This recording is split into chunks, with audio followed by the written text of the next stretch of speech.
Welcome to Jega Usha vibes. நம்ம ரெகுலரா வியானுக்கு வந்து என்னென்ன ஃபுட் குடுக்குறோம் அப்படின்றத நம்ம வந்து விளாக்ல பார்த்துட்டு இருக்கோம். ஸோ வியானுக்கு வந்துட்டு இப்போ ஒரு 8 மந்த்ஸ் வந்து 8 to 9 மந்த்ஸ்க்கு என்னென்ன ஃபுட் குடுக்குறோம் அப்படின்றது இப்போ ரீசெண்டா நம்ம வந்து பார்த்துட்டு இருக்கோம். ஸோ அவனுக்கு நான் என்னென்ன ஃபுட் குடுத்தேன் அப்படின்றது தனித்தனியா ஒரு பிளேலிஸ்ட்ல போட்டு வச்சிருக்கேன். 6 to 7 மந்த்ஸ் அண்ட் 7 to 8 மந்த்ஸ்க்கு. ஸோ டின்னர் ரெசிபிஸ் நிறைய பேர் ஆக்சுவலா ரெக்வஸ்ட் பண்ணிருந்தீங்க. டின்னர் ரெசிபிக்கு ஸ்பெஷலாவே ஒரு பிளேலிஸ்ட் வந்து கிரியேட் பண்ணி நான் போட்டுட்டு இருக்கேன். நீங்க மறக்காம செக் பண்ணி பாருங்க. உங்களுக்கு ரொம்பவே யூஸ்ஃபுல்லா இருக்கும். ஸோ இது சம்மர் டைம். ஸோ நம்ம கொஞ்சம் ரிலேட்டடா வந்துட்டு நம்ம என்ன பார்த்துட்டு இருக்கோம் அப்படின்னா, சம்மருக்கு குடுக்கக்கூடிய ஃபுட்ஸ் எல்லாமே தான் நம்ம வந்து பார்த்துட்டு இருக்கோம். இன்னைக்குமே அதே மாரி ஒரு சூப்பரான ஒரு சம்மர் ரிலேட்டடான ஒரு ஃபுட் தான் நம்ம பார்க்க போறோம். ஸோ சம்மர் ரிலேட்டடான ஃபுட் அப்படின்னா, அதுக்கு என்னென்ன பண்ணணும் அப்படின்னு யோசிச்சீங்க அப்படின்னா, ஆ பாடி ஹீட்ட கம்மி பண்ணணும். இன்னொன்னு அவங்க வயித்து புண்ணு, வாய் புண்ணு வராத மாரி பார்த்துக்கணும். அடுத்தது பார்த்தீங்கன்னா, ஹெல்தியாவும் இருக்கணும். ஸோ இது எல்லாமே சேர்த்து ஒரு ஒரு எப்படி ஒரு பிரேக்ஃபாஸ்ட் குடுக்குறது அப்படின்றத பார்க்க போறோம். அது என்ன பிரேக்ஃபாஸ்ட் அப்படின்றது இந்த வீடியோல பார்க்கலாம். வாங்க வீடியோக்குள்ள போலாம். இன்னைக்கு பிரேக்ஃபாஸ்ட் செய்றதுக்கு வந்துட்டோம்னு சொல்லிட்டேன். ஸோ ஒரு சம்மர் பிரேக்ஃபாஸ்ட்ன்னு சொல்லிட்டேன். அப்ப சம்மர் பிரேக்ஃபாஸ்ட்டுக்கு கண்டிப்பா நம்ம மெயினா எடுக்கக்கூடிய ஒரு விஷயம் என்ன அப்படின்னு பார்த்தீங்கன்னா, இந்த தேங்கா தான். ஸோ இந்த தேங்கா வந்துட்டு ரொம்பவே நல்லது குழந்தைங்களுக்கு. அதுவும் இந்த வெயில் டைம்ல தேங்கா வந்து அப்படியே நீங்க பாலா எடுத்து கூட கண்டிப்பா குடுங்க. நான் வந்துட்டு வியானுக்கு அந்த மாரி ரீசென்ட் டேஸ்ல வந்துட்டு வீக்லி ட்வைஸ் இந்த மாரி தேங்கா வந்து நல்லா அரைச்சு அந்த பால் மாரி எடுத்து அவனுக்கு நான் குடுத்துட்டு இருக்கேன். ஸோ நீங்களுமே அதே மாரி ஃபாலோ பண்ணுங்க. ஏன் அப்படின்னா, கொஞ்சம் லிக்விடா அவங்களுக்கு வந்துட்டு போகணும் அப்படின்றதுக்காக மட்டும் தான். ஏன்னா ரொம்ப வெயிலு, நெறைய தண்ணி குடிச்சாலும் சரி, அவங்க நெறைய தண்ணி குடிக்க மாட்றாங்க அப்படின்றப்பயும் சரி, தண்ணி குடிச்சாலும் குடிக்கலனாலும் இந்த ஒரு ஜூஸ் மாரி நம்ம ஒரு விஷயங்கள் நம்ம அவங்களுக்கு குடுத்துட்டே இருந்தோம் அப்படின்னா, அவங்கள வந்து ஹைட்ரேட்டா வச்சுக்கிறதுக்கு ரொம்பவே ஹெல்ப்ஃபுல்லா இருக்கும். ஸோ அந்த தேங்கா பத்தி நம்ம எல்லாருக்குமே தெரியும். நான் நெறைய சம்மர் வீடியோஸ்ல இதான் யூஸ் பண்ணிட்டு இருக்கேன். ஸோ வயித்து புண்ணு, வாய் புண்ணு எதுவுமே வராம பார்த்துக்கும். உடம்பு ஹீட்ட ரெடியூஸ் பண்ணும். பாடிய கொஞ்சம் கூலிங்கா பார்த்துக்கிறதுக்காக இந்த தேங்காய் எடுத்துருக்கிறோம். அடுத்ததா ஹெல்தின்னு சொல்ட்டேன். ஸோ ஹெல்தி அப்படின்னா நம்ம வந்துட்டு கண்டிப்பா ஒரு வெஜிடபிள் சேர்க்க போறோம் அப்படின்றது உங்களுக்கு தெரியும். அது என்ன வெஜிடபிள்ஸ் அப்படின்னு பார்த்தீங்க அப்படின்னா, நான் வந்துட்டு பீட்ரூட் எடுத்திருக்கிறேன். ஸோ பீட்ரூட் வந்து நல்ல இம்யூனிட்டி இன்கிரீஸ் பண்ணும். அண்ட் வந்து பிளட் சர்க்குலேஷன் நல்லாவே இன்கிரீஸ் பண்ணும். ரொம்பவே ஹெல்தியான ஒரு விஷயம். ஸோ இதையும் சேர்த்து தான் நம்ம ஆட் பண்ணி நம்ம வந்துட்டு ஒரு பிரேக்ஃபாஸ்ட் வந்து செய்ய போறோம். அது எப்படி செய்யறது அப்படின்றத பார்த்துரலாம். நல்ல ஒரு ஃப்ரெஷ்ஷான தேங்காய் இருந்துச்சு ஆக்சுவலா. நீங்களும் இந்த மாரி தேங்காய் வந்துட்டு குட்டி குட்டியா கட் பண்ணி எடுத்துக்கோங்க. நான் எடுத்து வச்சிருக்கேன். இன்னும் கட் பண்ணல. அதே மாரி இந்த பீட்ரூட்டு. ஸோ பீட்ரூட்டையும் நம்ம வந்துட்டு கட் பண்ணிட்டு பீல் பண்ணிக்க போறோம். ஸோ குழந்தைங்களுக்கு குடுக்குறப்போ நம்ம வந்துட்டு நல்லா ஃப்ரெஷ்ஷான வெஜிடபிள்ஸ்லாம் நம்ம வந்துட்டு குடுத்தோம் அப்டின்னா, அது ரொம்பவே நல்லது குழந்தைங்களுக்கு. அதுக்காக தான் நானும் ஃப்ரெஷ்ஷா ஆக்சுவலா எடுத்து குடுக்குறேன். தேங்காய்லாம் பார்த்தீங்கன்னா, சூப்பரா இருந்துச்சு. சரி பார்த்ததுமே சரி வியானுக்கு குடுக்கணும் அப்டின்னு தோணுச்சு. ஸோ பீட்ரூட்டும் அதே மாரி தான். பீட்ரூட் வந்துட்டு ஸ்கின் டோனுக்கு ஏன்னா இந்த வெயில் டைம்ல அவங்க ஸ்கின்ன நம்ம கேர் பண்ணிக்கணும் இல்லையா? ஸோ அதுக்குமே இது வந்து ரொம்பவே யூஸ்ஃபுல்லா இருக்கும். அந்த வெயில் டைம்ல அவங்க ஸ்கின்ன கேர் பண்ணிக்கிறதுக்கு, அவங்க ஹெல்த்த கேர் பண்ணிக்கிறதுக்கு இந்த பீட்ரூட் ரொம்பவே யூஸ்ஃபுல்லா இருக்கும். பீட்ரூட் ரைஸ் வச்சு நம்ம போட்டிருக்கோம். அண்ட் பீட்ரூட் பியூரியும் போட்டிருக்கோம். பொதுவாவே குழந்தைங்களுக்கு வந்துட்டு இந்த பீட்ரூட்னாலே கொஞ்சம் பிடிக்கும். ஏன்னா, அதுல ஒரு மாரி நல்ல ஒரு ஸ்வீட்னஸ் இருக்கும். அ தர்ஷித்தும் சரி, வியானும் சரி பீட்ரூட் ரொம்பவே விரும்பி சாப்பிடுவாங்க. அதனால நானும் மோஸ்ட்லி அவங்களுக்கு பீட்ரூட் ப்ரிஃபர் பண்ணி குடுப்பேன். ஸோ பீட்ரூட் இப்படி பீல் பண்ணிட்டு, வேணுன்ற அளவு நீங்க எடுத்து கட் பண்ணிக்கோங்க. ரொம்ப சின்னதா கட் பண்ணணும், கிரேட் பண்ணணும் அப்படிலாம் கிடையாது. நம்ம இது எல்லாத்தையும் வந்து கிரைண்ட் தான் பண்ண போறோம். நான் இன்னும் கொஞ்சம் பெரிய குழந்தைங்களுக்குன்னு வச்சுக்கோங்களேன். சின்ன குழந்தையா இருந்தாலும் சரி, பெரிய குழந்தையா இருந்தாலும் சரி, நான் இட்லி ரெசிபி போட்டிருப்பேன். ஸோ மறக்காம அத செக் பண்ணி பாருங்க. தர்ஷித்துக்கு வந்துட்டு நான் இன்னுமே இட்லிலாம் ஏதாவது ஊத்துனேன் அப்படின்னா, பிங்க் இட்லின்னு சொல்லி இந்த பீட்ரூட் இட்லிலாம் குடுப்பேன். அவனும் வாவ்! பிங்க் கலர்ல இருக்கே அப்படி சொல்லிட்டு அவனுமே வந்து சாப்பிடுவான். ஏன்னா, அவன் நடுவுல கொஞ்ச நாள் வந்துட்டு காய்கறி வந்து சாப்பிடாம வுட்டுட்டான். நாங்க வந்து ஆக்சுவலா குடுக்காம வுட்டுட்டோம். பிரெக்னன்சி டைம்ல கொஞ்சம் அவனுக்கு நெறைய வெஜிடபிள்ஸ் அந்த மாரி பெருசா பார்த்து குடுக்க முடியாத டைம்ல. அதனால அவன் குடுத்தா சாப்பிட மாட்றான் அப்படின்றதுக்காக, இப்ப ஏதாவது இட்லில வந்து அரைச்சு நான் குடுத்துருவேன். ஆரஞ்சு இட்லிடா, இது வந்து பிங்க் இட்லிடா, பாரு பிக் மாரி இருக்கு அப்படி சொல்லி குடுத்துருவேன். அவனும் சாப்ட்டுருவான். ஸோ நானும் தேவையான அளவுக்கு பீட்ரூட்டும், கேரட்டையும் கட் பண்ணி பீட்ரூட்டையும் கோகனட்டையும் கட் பண்ணி எடுத்துட்டேன். இத ஒரு ஜார்ல மாத்திரலாம். இதோட வாசனை இன்கிரீஸ் பண்றதுக்கு நான் வந்து ஒரே ஒரு ஏலக்காய் எடுத்திருக்கிறேன். அதையும் ஊத்திட்டு, இத நல்லா லேசா சுடு தண்ணியோ, இல்ல பச்ச தண்ணியோ மோஸ்ட்லி பிரிஃபரபிள் சுடு தண்ணி ஊத்தி நல்லா அரைச்சு எடுத்துட்டு வந்துரலாம்.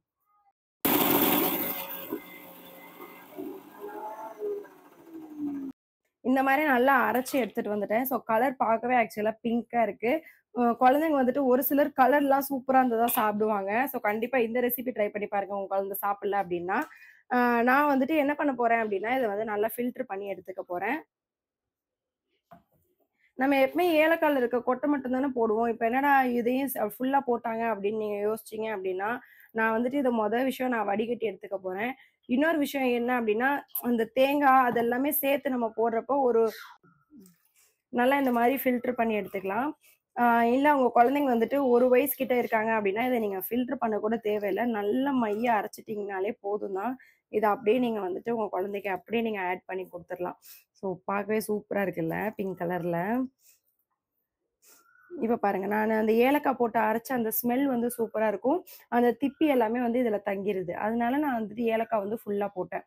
இத வந்து தனியா எடுத்து வச்சிரலாம். ஆக்சுவலா இது வந்து ஒரு ஏபிசி ஜூஸ் மாரி தான். ஸோ நீங்களுமே குடிக்கலாம். ஆ குழந்தைங்களுக்குமே நீங்க வந்து தாராளமா குடுக்கலாம். 1 வயசுக்கு மேல இருக்க குழந்தைங்களுக்குமே நீங்க வந்து தாராளமா நீங்க வந்து குடுக்கலாம். ஸோ புதுசா பிரெக்னன்ட்டா இருக்கிறீங்க அப்டின்னா, நீங்க கண்டிப்பா இத பிரிஃபர் பண்ணி கண்டிப்பா குடிங்க. உங்க பிளட் ஃப்ளோ இன்கிரீஸ் ஆகும். ஹீமோகுளோபின் கம்மியா ஆகாம இருக்கும். அதனால நெறைய விஷயங்கள் ஆக்சுவலா வந்துட்டு நம்ம தவிர்க்க முடியும். ஹீமோகுளோபின் லெவல் மெயின்டெயின் பண்றதுல. அதனால தான் இந்த மாரி பீட்ரூட் ஜூஸ் எல்லாமே வந்து நம்ம ரெகுலரா எடுத்துக்கிறது. ஆ அதனால தான் பேபிக்குமே நம்ம இந்த மாரி ஒரு பீட்ரூட் ஜூஸ் வந்து நம்ம குடுக்குறது. நீங்க கொஞ்சம் சின்ன குழந்தை அப்டின்னா நீங்க இப்படி குடுக்க வேணாம். 1 வயசுக்கு மேல இருக்கிறப்போ வந்துட்டு இத நீங்க டைரக்ட்டாவே நீங்க வந்து குழந்தைக்கு குடுக்கலாம். இதோட சின்ன குழந்தைங்க 1 இயர்க்கு கீழ இருக்கிறாங்க. அவங்களுக்கு எப்படி நான் வந்துட்டு பீட்ரூட் ஜூஸ் குடுக்குறது அப்படின்றத நான் அப்கமிங் வீடியோஸ்ல கண்டிப்பா உங்களுக்கு நான் போடுறேன். இப்ப வந்து பிரேக்ஃபாஸ்ட் பண்ணிரலாம். ஸோ கடாய் வச்சுக்கோங்க.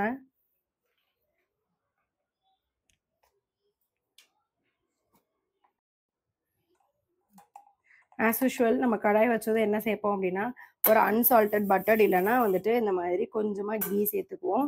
ஸோ என்ன இல்லன்னா நார்மல் குக்கிங் ஆயில் கூட நீங்க சேர்த்துக்கலாம். ஒண்ணும் பிரச்சனை இல்ல. இத சேர்த்துட்டு ரவை எடுத்து வச்சிருக்கிறேன். இந்த ரவை கொஞ்சமா தான் எடுத்து வச்சிருக்கிறேன். நீங்க அதையுமே அப்படியே ஆட் பண்ணிடலாம்.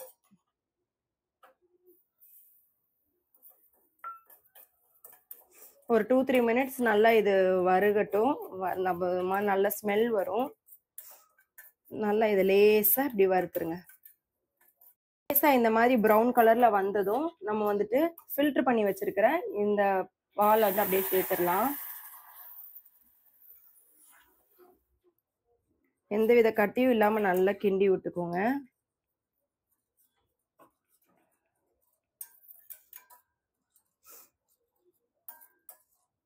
ஸோ ரவை வேகிறதுக்கு 1 கப் எடுத்தீங்கன்னா 3 கப்பு தண்ணி தேவைப்படும்.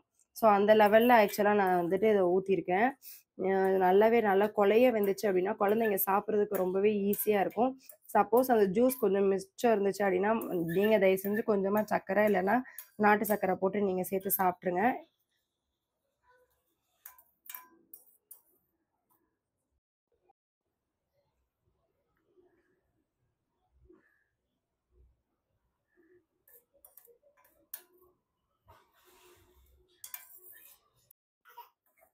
நல்லா இந்த அளவுக்கு கெட்டியானதும் ஆஃப் பண்ணிட்டு சர்விங் பவுலுக்கு மாத்திரலாம்.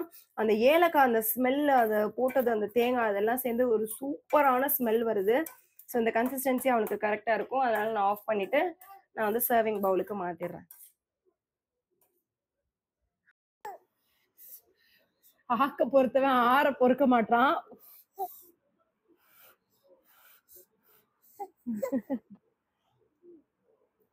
சூடா இருக்கா? ஓகேவா இருக்கா? கலர் சேஞ்ச் ஆகல. Spoon colour. அதனால சூடா இல்ல. ஒரு சூப்பரான ஒரு ஹெல்தியான ஒரு பிரேக்ஃபாஸ்ட். வியானுக்கு வந்து அந்த கலர் ரொம்ப பிடிச்சிருக்குன்னு நினைக்கிறேன். என்ன வியான் கலர் பிடிச்சிருக்குல்ல உனக்கு? ஸோ குழந்தைங்க வந்து தனியா கையில எடுத்து சாப்பிடணும் அப்படின்னு விருப்பப்பட்டாங்க அப்படின்னா நீங்க தாராளமா அவங்க கையில கொடுத்துருங்க. என்ன ஆனாலும் பரவாயில்ல. என்ன பண்றது? இவெல்லாம் அந்த நாசம் பண்றான் அந்த டேபிள. ஆனா கொஞ்சம் ஈஸியா வாஷ் பண்ற மாதிரி இருக்கிறதுனால நானும் இதை சாப்பிட்டேன். ஈஸியா வாஷ் பண்ற மாதிரி இருக்கிறதுனால நான் வந்து ஈஸியா வாஷ் பண்ணிக்கிறேன். ஸோ ஒரே மாதிரி ஃபுட்டு குடுக்குறதுக்கு குழந்தைங்களுக்கு இந்த மாதிரி நீங்க கொஞ்சம் வெரைட்டியா செஞ்சு கொடுத்தீங்க அப்படின்னா அவங்களுக்கு ரொம்பவே பிடிக்கும். அண்ட் ஒரே ஒரு கமெண்ட்ஸ் பத்தி மட்டும் பேசணும்னு நினைச்சேன். ஸோ ஒருத்தவங்க கமெண்ட் பண்ணியிருந்தாங்க, நீங்க இப்படிலாம் செஞ்சு கொடுக்காதீங்க. எனக்கு ரொம்ப பார்க்கவே எனக்கு டெய்லி காலையில வீடியோ வேற போட்டுடுறேன். எனக்கு ரொம்ப வெறுப்பாகுது அப்படின்னு சொல்லிட்டு போட்டிருந்தாங்க. அப்படி போட்ட அவங்களுக்கு தான் ஆக்சுவலா நான் ரிப்ளை பண்றேன். ஏன் அப்படின்னா நீங்க என்னோட வீடியோ ஃபுல்லா பார்க்கலன்னு நினைக்கிறேன். நான் வந்து எதையுமே ஒரு ஸ்பெஷலா ஒரு ஐட்டம் வந்து அவனுக்கு நான் வாங்கி அந்த மாதிரி செஞ்சு கொடுத்தது கிடையாது. நார்மலா நம்ம வீட்ல வாங்கக்கூடிய அந்த காய்கறிகள் வச்சுதான் நாம வந்து செஞ்சு தரேன். ஒரு பீட்ரூட்டோ, ஒரு பொட்டேட்டோவோ, ஒரு கேரட்டோ இதெல்லாம் நம்ம வீட்டுக்கு நம்ம சாப்பிடுறதுக்கு காய்கறி வாங்குறது தானே. இதுல என்ன ஸ்பெஷலா அவனுக்குன்னு நான் பார்த்து வாங்குறேன் அப்படின்றது இல்ல. சாரி சாரி சாரி தங்கம். தண்ணி வேணுமா? எப்படி எம்புறான் பாரேன். ஒரு பீட்ரூட்டோ, ஒரு கேரட்டோ இதெல்லாம் நம்ம வீட்டுக்கு நம்ம வாங்குறது தானே. நம்ம வீட்டுக்கு நம்ம செய்யறதுக்கு வாங்குறது தானே. அதுல அவனுக்கு அந்த இருக்கிற காய்கறில எது பெஸ்ட்டா இருக்கும்? எது குடுத்தா அவனுக்கு நல்லதா இருக்கும்? இந்த சம்மர்ல அவனுக்கு எது உடம்பு குளிர்ச்சியா இருக்கும்? அப்படின்றத பார்த்து தான் ஆக்சுவலா நான் வந்துட்டு குடுத்துட்டு இருக்கேன். ஸோ ஸ்பெஷலா எதுவுமே பண்ணல. நீங்க வந்து என் வீடியோ ஃபுல்லா பாருங்க. உங்களுக்கு புரியும் நான் என்னென்ன குடுக்குறேன் அப்படின்றது. இது பார்க்க தான் ஆக்சுவலா கலர் பார்க்க நல்ல பிங்க் கலர்ல வேற ஏதோ சேர்த்திருக்கிறேன். குங்குமப்பூ பண்ண மாரி கூட உங்களுக்கு ஃபீலா இருக்கலாம். ஆனா இதுல பீட்ரூட் தான் ஆட் பண்ணியிருக்கேன். அதனால கண்டிப்பா என்னோட வீடியோ நீங்க ஃபுல்லா பாருங்க. நான் போடுறது மத்தவங்களுக்கு ஹெல்ப்ஃபுல்லா இருக்கும் அப்படின்னு நினைக்கிறேன். ஹெல்ப்ஃபுல்லா இருக்கிறவங்க மறக்காம லைக்கும் கீழே கமெண்ட்ஸும் எனக்கு கண்டிப்பா நீங்க லீவ் பண்ணிட்டு போங்க. தேங்க்யூ. இதே மாதிரி நிறைய சூப்பரான வித்தியாசமான டிஷ்ஷஸ்க்கு வந்துட்டு மறக்காம ஜெகா உஷா வைப்ஸ் சப்ஸ்கிரைப் பண்ணிக்கோங்க, சப்போர்ட் பண்ணுங்க.